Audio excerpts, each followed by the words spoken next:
In the holy land of Mathura, along the sacred banks of the Yamuna River, begins the eternal story of Lord Krishna, the protector of Dharma, who descended to remove darkness and spread the light of divine love.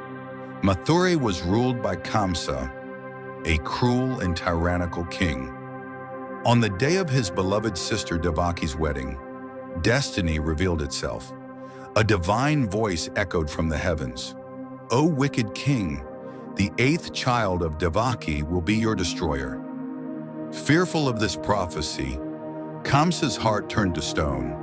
He seized Devaki and her husband Vasudeva, dragging them to a dark and cold dungeon.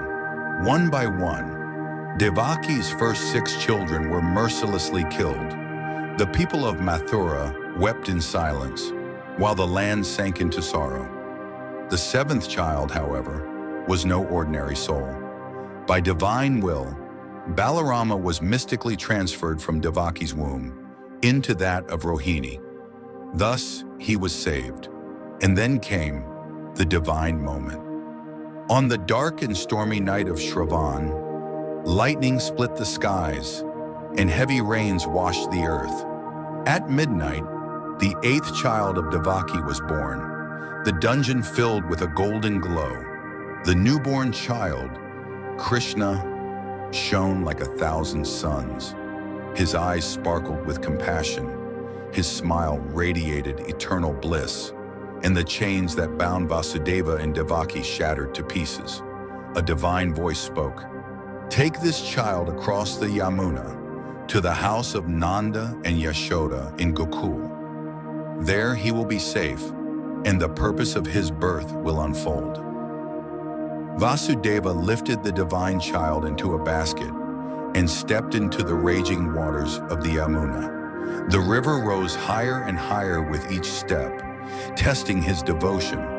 But just as the waters reached his nose, the river parted.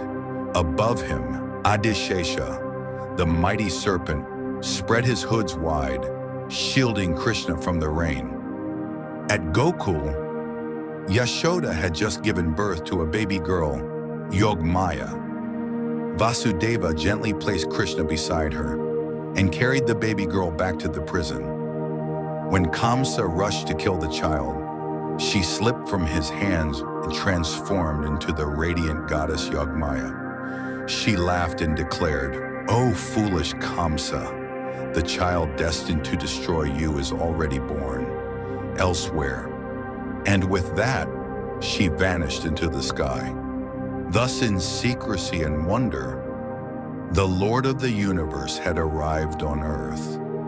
The story of Krishna's Leelas, his divine play, and the eternal triumph of Dharma was about to begin.